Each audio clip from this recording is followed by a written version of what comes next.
Welcome to the Bitcoin Treasury course. I'm Claudia Green, the host of BitGo's Digital Asset Report. By now, you've probably heard of companies and even governments adding Bitcoin to their balance sheets. Some see this as a bold move.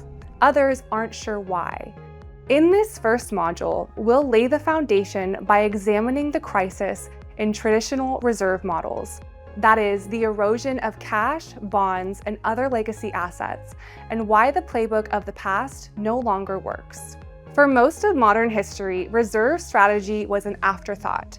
For companies, it meant holding enough cash to cover expenses or invest in growth. For governments, it meant stacking treasuries, dollars, or gold in a vault. People trusted those assets to hold their value. No one questioned them, no one imagined they wouldn't.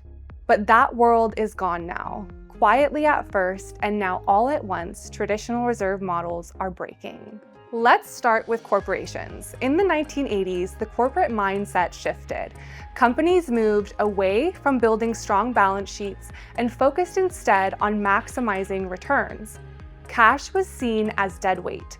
The goal became short-term profits, more leverage, and financial engineering. Buybacks, dividends, and acquisitions became the norm.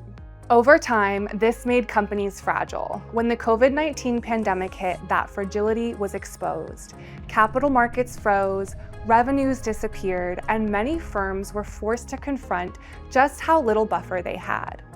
Following this time, many firms massively rebuilt their cash reserves. And by 2023, US corporations held nearly $4 trillion in cash, which is more than ever before. But here's the problem: that cash isn't safe either. Even in so-called normal times, the US dollar loses purchasing power year after year to inflation, with savings vehicles and cash equivalent assets barely keeping up.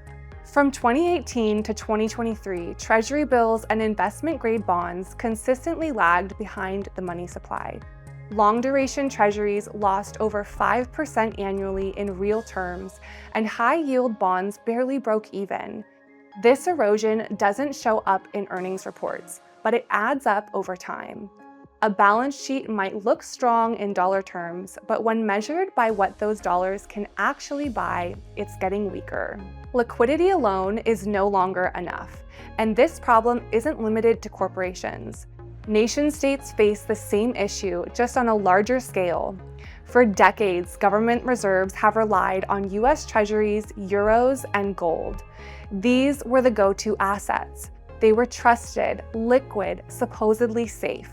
But that sense of safety is fading. As if inflation wasn't enough to worry about, nation-states now face a new geopolitical environment where internationally coordinated asset seizures have been normalized as a policy tool. In 2022, the world watched as over $300 billion in Russian central bank reserves were frozen.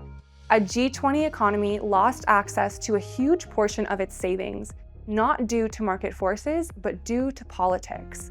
That event set off alarm bells in central banks around the world. If it could happen to Russia, it could happen to anyone. Not just rivals of the West, but neutral countries, energy exporters, even close trading partners. Today, more than half of the world's central banks say they are actively reviewing their reserve strategies. And the concern isn't just about politics, it's about performance and sovereign control. Even the best managed sovereign portfolios now struggle to generate positive real returns.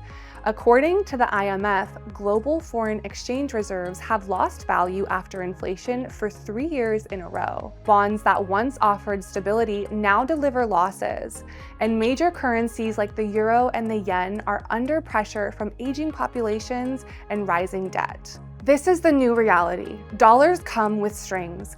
Bonds come with rate risk. Gold, while neutral, comes with its own set of problems. Global gold supply grows about 1.7% a year, slowly diluting its value. It's costly to store at scale, slow to move, and not useful in modern payments. Even real estate, once viewed as a reliable hedge, isn't working the way it used to. It's hard to sell quickly, tied to local laws and taxes, and often hard to value.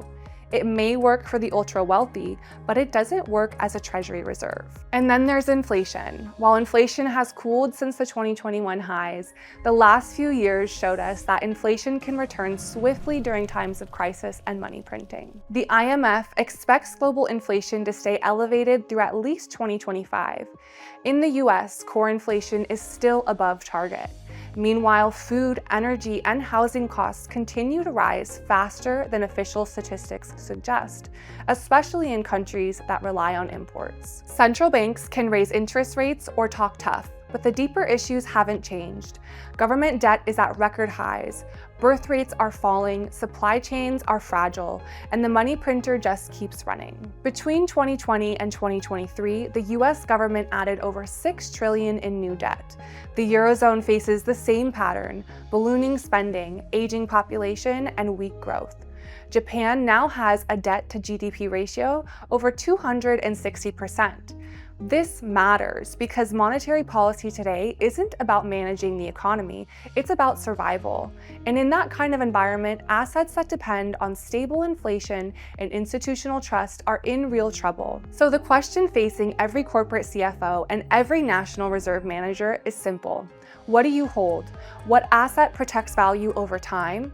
What assets can't be inflated, frozen, or printed away? What asset still does its job storing value for the future? It's not cash, it's not bonds, and it's not gold. And it's definitely not equities or real estate, especially when there are regulatory limits on how much you can hold. In fact, US companies that allocate more than 40% of their assets to stocks risk being reclassified as investment firms. That brings more rules, more oversight, and more cost.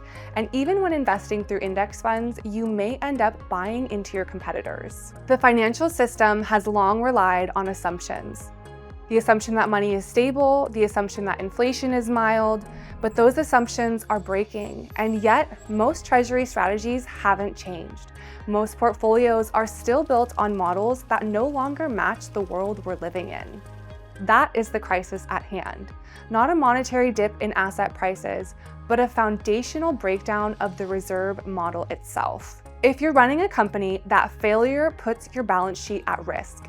If you're managing national reserves, it puts your sovereignty on the line. The world is moving fast, and the old playbook no longer works. This concludes Module 1. We've seen how the traditional reserve model is breaking down, leaving corporations and nations alike searching for stability. In Module 2, we'll explore the alternative that's emerging, why Bitcoin is increasingly being viewed as a modern reserve asset.